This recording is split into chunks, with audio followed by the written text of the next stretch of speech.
Okay, this is the first cell in level 3, and we're going to talk today about circumference and arc length. So in this lesson, you can see the 4 things that we're going to focus on. Most of this first part should be review to you. So if I'm talking about the distance around a circle, doesn't matter which way I'm going, it's called the circumference.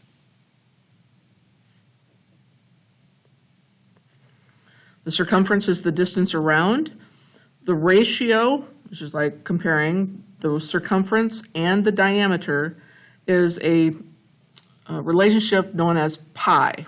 Okay, and pi many times is abbreviated as 3.14. Your calculator also has a pi symbol on it usually. So most of the time we'll be using our calculator, or you can put in 3.14. 3.14 is a rounded off version of pi, which is never found the end of pi yet. So sometimes the answers will look a little bit different if you use 3.14, if you use the pi button on your calculator. So we have 2 formulas for circumference. One is 2 pi r, with r being the radius, so 2 times pi times the radius. This one, the circumference, is pi times d, which is the diameter. Learn those words in lesson 1. So when we use the pi, we can find an exact, okay, without even multiplying it out with the 3.14, we can find an exact answer.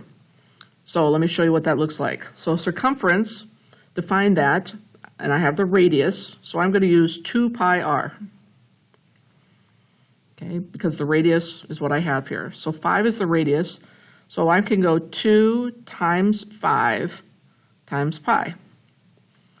When I multiply those, I don't need to actually even use the pi. I can just multiply the numbers out front and then include the pi behind it. This is an exact answer. We haven't rounded anything off. We haven't approximated. That is exact. If I want it rounded, that's when I actually multiply 10 times pi. And I can do that on my calculator. The pi symbol is right here.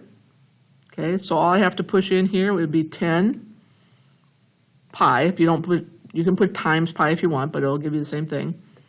And then you push equals, 31.4. We'll usually go just 1 decimal place unless the directions tell you different. So 31.4 would be a rounded off version. Second example, if I want this to exact, I can use either formula, but since I have the 12, which is the diameter, I'm going to use pi d. So exact would be pi times diameter, which is 12 pi. Usually we put pi at the end, kind of like our x's and our y's. So this would be the exact answer. Rounded, I would actually just multiply that out. And again, you can just do that on the calculator by pushing in 12 and then the pi. And your rounded off version would be 37.7. Okay, that's part 1. We'll come back for arc length in part 2.